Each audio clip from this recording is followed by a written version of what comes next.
There is no such thing as overacting. An actor plays false or he plays true. If he plays true, he may allow himself all manner of exaggeration. Renoir.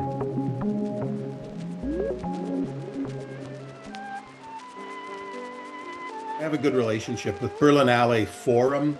They invited me to make a filmic tribute to Jack Smith. And I didn't know what to do, but I thought maybe it would just be nice to mount a kind of Jack Smith style orgy and film it like Flaming Creatures. It's a weird orgy. It's full of super blurry, flaccid penises and people in drag. I thought, well, I'll mount an orgy, but I don't know enough people to have an orgy, so I had some trans sex workers in my circle. I'd known one in particular, Lexi Tronick, since she was a kid. I just tossed this idea out to Lexi. I said, do you know anyone that might want to be in an orgy for me to film this Jack Smith thing? Lexi even wrote a script, and I thought, you know what, I'm gonna go with this script that Lexi's written. And I threw a happening, an event like Jack Smith would. And it was at the summer cottage that I grew up in that was my mom's. My mom had just signed it over to me with the warning, and you better not have any girls over. Girls showed up. They were all trans women and some of their boyfriends. The trans people's boyfriends, ex-girlfriends, literally were hoping this orgy would be a way back into their ex-boyfriends' lives. So there was kind of a melodrama involved in it. They showed up around 1 a.m., all drunk, and they'd taken a lot of Viagra and were drinking all sorts of fantastic flavored vodkas. They were all in a great mood. And we sort of partied for a couple more hours. And then the script called for these trans goddesses to emerge from Lake Winnipeg at dawn. Just before dawn, the loudest lightning bolt I'd heard in my life struck, and the heavens opened up, and it rained more than I've ever seen in Manitoba. It felt like either my mom or an Old Testament God or together tag teaming me to disapprove of this trans orgy I was about to film. It really did. A lot of nudity, a lot of premarital sex going on. And we had an orgy. I couldn't stop them. It was written into the script that there would be a fake orgy, but there was nothing fake about it. It was just a bunch of, as people came out of makeup sort of one at a time, and it took a while for each makeup. They started the orgy, even though as soon as there was 2 people, the orgy started. And it was like, come on, we got to pace ourselves here. And they were already doing far more. They were doing triple X-rated things right away, but fabulous creative forces, fabulous personalities, and really sexually driven, partially because of the Viagra. I remember one of them saying, after a few hours of shooting, and the lawn was just filled with like 6 inches of rainwater. One guy saying, I'm so horny I could fuck the lawn. And it's funny you mentioned that, because my mom always hated puddles in the yard. She always equated a puddle, a wet patch, with sex. And so she was forever raising the yard. We would have like 12 dump trucks of soil brought in every summer and to raise the yard until all the trees were dead and stuff. And sure enough, as soon as I got the cottage from my mom, there were puddles, big moist puddles that reminded this one actor that these puddles are to be fucked. It felt like I was at least hanging out with the spirit of Jack Smith for a short time.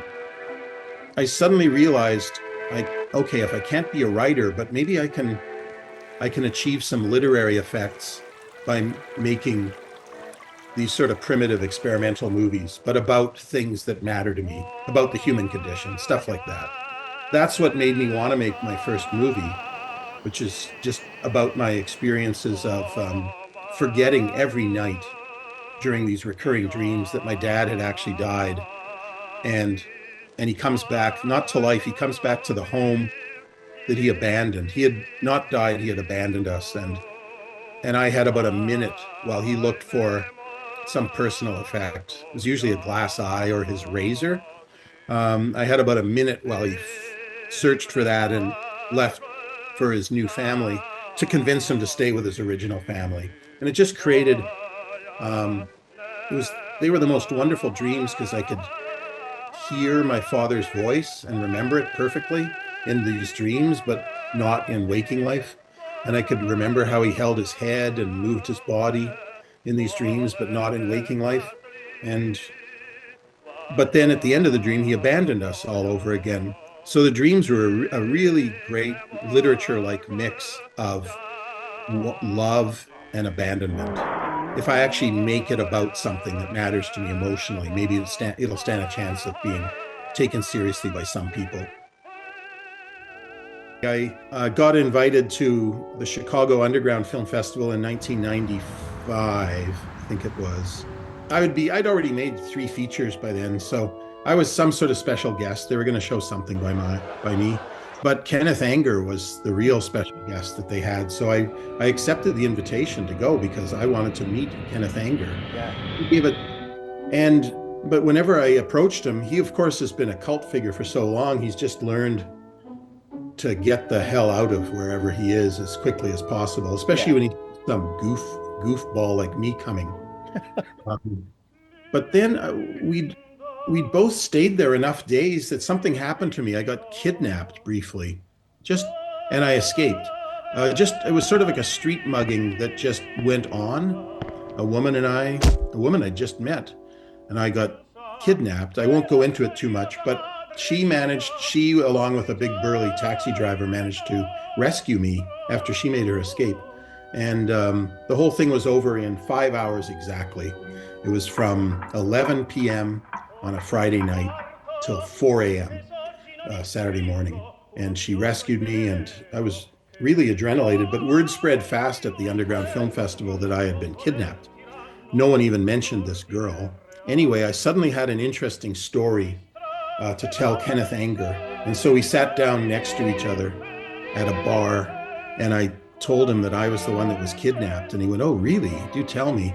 And then the band started up, which irritated him so much he just got up and bolted away. And I came all the way to Chicago to tell Kenneth Anger all about myself, and now I've been kidnapped and I barely escaped with my life, and I'm going to tell him my goddamn kidnapping story. And so I started chasing him, and he wasn't that old then. It was 68 years old. He was still pretty fit. He had runners on, and he was really striding. And I was gaining on him because I was only 39, and still played a lot of pickup football. And I was gaining on this guy with the, blindingly white enamels and dyed black hair and his big Anger jacket on. And he was heading for an escalator. And as luck would have it, it was an escalator that had been turned off, and he didn't see that. So he got on, and his legs, that horrible feeling when you're walking on an escalator, it feels like you weigh, like your weight on Jupiter instead of on Earth. Like his legs kind of sagged out, and I caught up to him, and I started finishing my story. And at that point, I must have been terrifying to him.